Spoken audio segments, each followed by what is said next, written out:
welcome back to my YouTube vlog!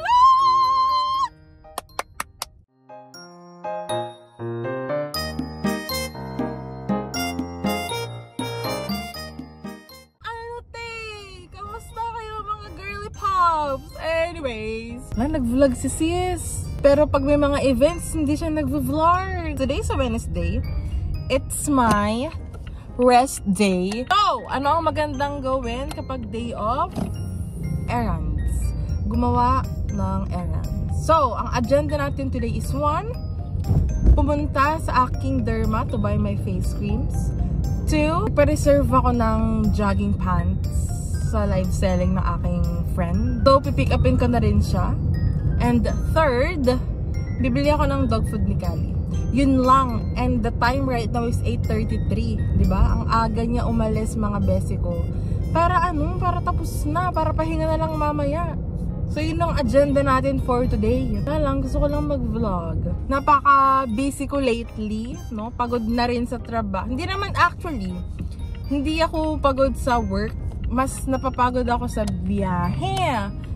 Kasi hindi na ako sa clinic dito sa amin nag-work sa Dasma na. So hindi ako nagka-car kasi mas napapagod ako. Alam niyo yun? Kasi pag biyahe, pag jeep, kahit pa paano naka-idlip-idlip ako, nakapagpahinga ako, ganun. Pag kasi drive, mas napapagod ako kasi inaantok ako. Di ako maka-idlip syempre, diba? Delikado yon. So ayun. Pero nagda-drive ako once a week, twice a week. Depende sa mood ko. And pag nararamdaman kong traffic, lalo na pag Monday, ganon.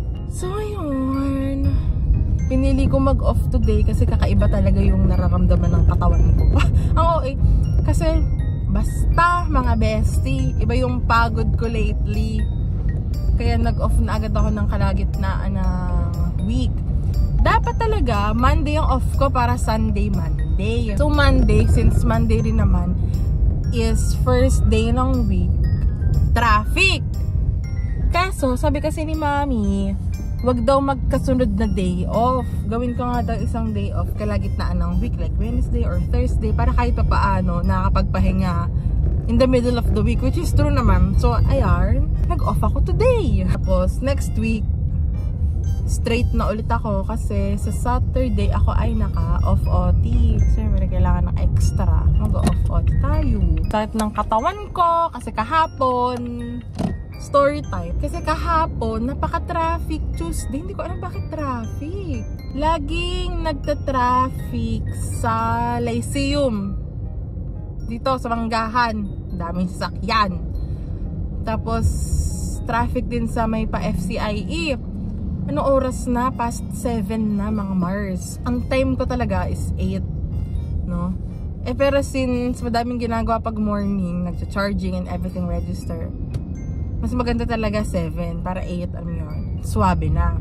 Ay, ang traffic! Ano oras na? 7? Nasa FCIE pa lang ako. So I decided na mag-book ng Move It. So habang nasa jeep pa lang ako, bababa ko ng BDO FCIE. May nag-accept na agad ng aking booking. Sumawag na si Kuya. Si Ma'am, saan ka na po? Ay, Kuya, sorry, wait lang po. Pababa na po ako ng jeep and everything like that. So, ito na nga, bakit sumakit yung katawan ko? Hindi naman kasi ako sanay sumakay ng motor ng malayuan. Basta hindi ako sanay sumakay ng motor ng malayuan. Malapitan lang. Tapos, syempre, highway siya, traffic, si Kuya Move It. Siyempre, singit-singit sa daan. Saka nakaramdam na rin siya siguro na malilate ako. Kasi nga, nasa jeep pa lang ako. Nag-book na ako. Nakita niya akong bumababa ng jeep. Kasi nasa likuran ko lang pala siya. So, nakaramdam na siya siguro na, ay, okay. Sige, parang malilate si Ma'am Kato nag-book and everything like that. Or baka kadiluluhan ko lang yun. Anyways, so, ayun na nga. Sikot-sikot siya. Hindi ko pa na-i-buckle up yung buckle up. Hindi ko pa na-i-secure maigi yung aking helmet. Kasi hindi nga ako marunong. Sinuot ko lang siyang ganyan. Walang hairnet and everything. Sipit ko lang. So, singit-singit. Tapos hawak na hawak ako sa likod. Wala akong bag tsaka yung bunguan ko. Kasi may box si Kuya sa likod. So, pinalagay ko lang sa kanya lahat. Tapos, syempre, traffic. Sikot-sikot, singit-singit. Tapos, nung dinagaan ng traffic highway na, syempre, arangkada rin si Kuya. Naninigas yung legs ko. Hindi ko alam kung ilalagay yung paa ko. Kapit na kapit ako. Tapos yung helmet ko, gumaganon-ganon pa siya. Oh my gosh. Pero safe mag-drive si Kuya. Pero never again from FCIE to work. Never again. Doon, pagdating ko, syempre walang hairnet. Pawis ako.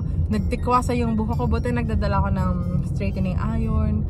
Diyos ko, dahil umaga pa lang, amoy hapon na ako. Ganon! Pero hindi naman daw. So, nag-alcohol ako ng buhok. Nagpabango ako maigin. Nag-plancha ulit ako ng buhok. So, pero hindi ko na siya ulitin. Siguro mas aagahan ko pa talaga umalis ng bahay. Kaya ngayon, masakit yung singit ko. Kasi parang tigas at tigas yung katawan ko kahapon sa motor. Ay, naku. So, ayun lang naman. Punta muna tayo sa derma. Tapos, nagpa-blood chem din ako. Medyo may kataasan na naman ng aking sugar at cholesterol. So, balik diet na ulit si sis. Hindi ko alam kung bakit yung sugar ko kasi hindi ko rin naman mapigilan kumain ng kung ano-ano. Yung cholesterol ko, hindi ko rin alam kasi nagra-rise na ulit ako. Oh my gosh, 2 years ako hindi nagra-rise. Tapos kasi syempre biyahe, ang layo, diba? Gen 3 to Dasma, Dasma to Gen 3 uwian. Yung pagod ko, so napapakain ako lagi ng rice pag uwi. So, hindi ko alam kung yun din yung reason kung bakit tumas yung cholesterol ko, and yung reason kung bakit nahihirapan din akong dumumi. Na, may ulit tayo magchikahan, bibili mo at magdadrive na ako ng chill. Ay!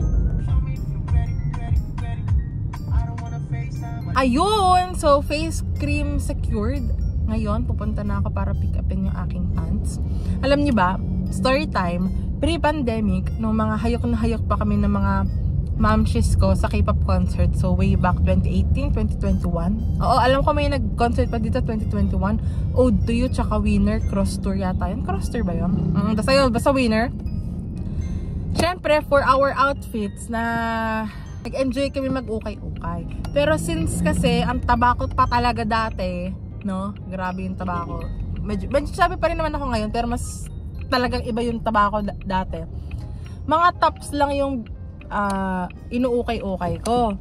Eh syempre, sa trabaho, bawal naman mag-shorts. Alam niyo naman, shorts girly ako. Hindi ako pala pants. So, Diyos ko, bago pa jumuti, guys. Bago pa jumuti. Ay, wait lang. May police. Wait lang, may police. Sino to? Wait lang, sino ka? Uy, bakit? What's happening? Hello?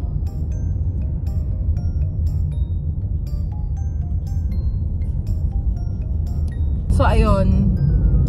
Bago pa jumuti, gumastos muna, bumili ako ng pants. Alam ko na nakapag-haul vlog ako dito sa TikTok. Pants surplus 700, Krisa 700, isa pang pants sa women sa SM Women, 700, 800. Ang mamahal ng pants. Hindi rin naman ako nag-rubber shoes kasi alam niyo naman, sandals girly ako. Bumili rin ako ng rubber shoes. Grabe, gastos muna bago sumweldo ang peg niya. May mga nagsasandals, dal shoes, pero kasi syempre nagbabiyahe ako, ayoko naman ng nakasandals or dal shoes. Syempre mas maganda pag comfortable sa biyahe. So ayun, ngayon namimiss ko mag-ukay-ukay.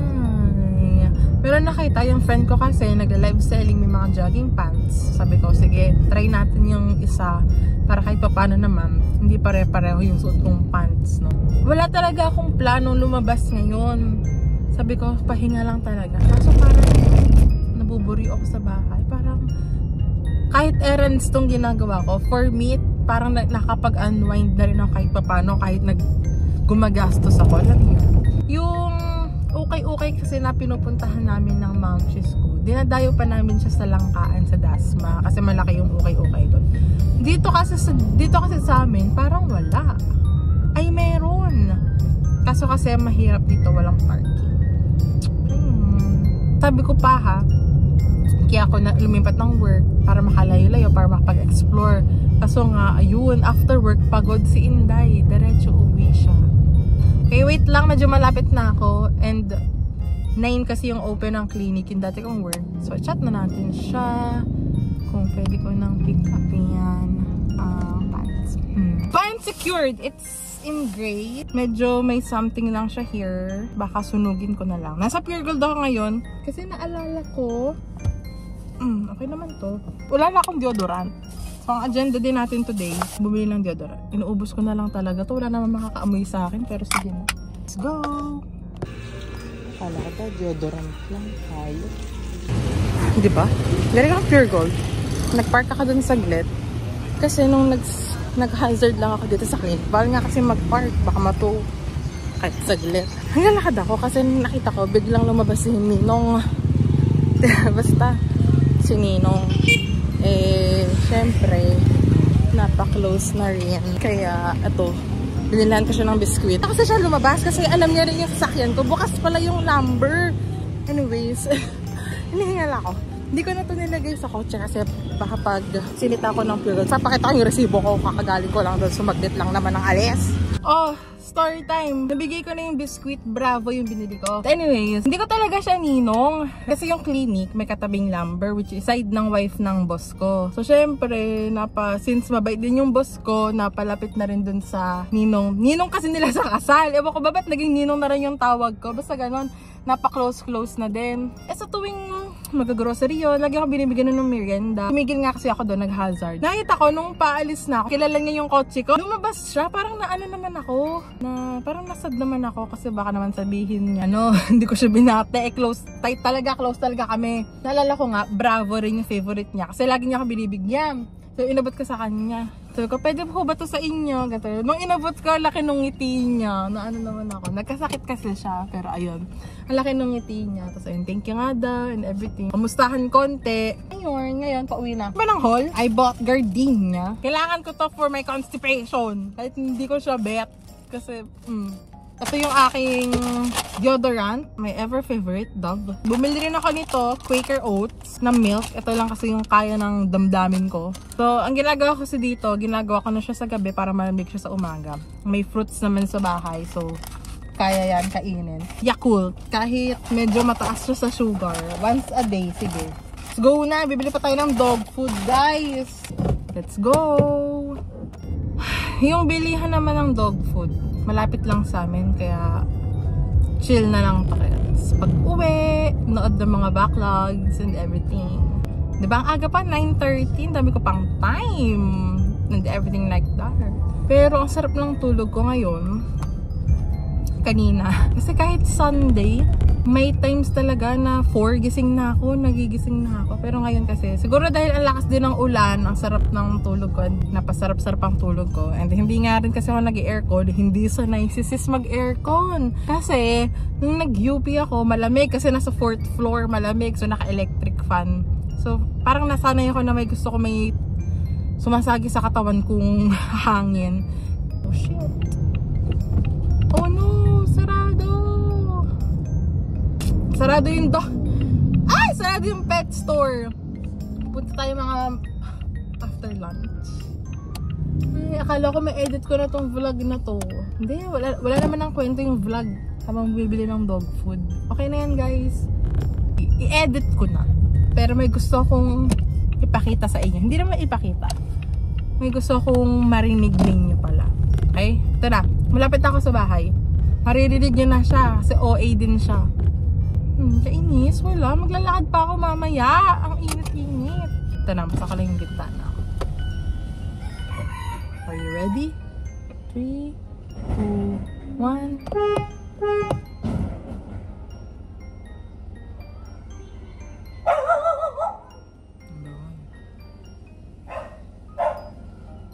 Napahiya ako. Hindi umiiyak si Kali. Kasi pag bumubasi na ako, umiiyak siya. Alam niyang ako yun. Napahiya ako. Okay guys, thank you guys for watching. I'll see you guys on my next vlog. Mwah!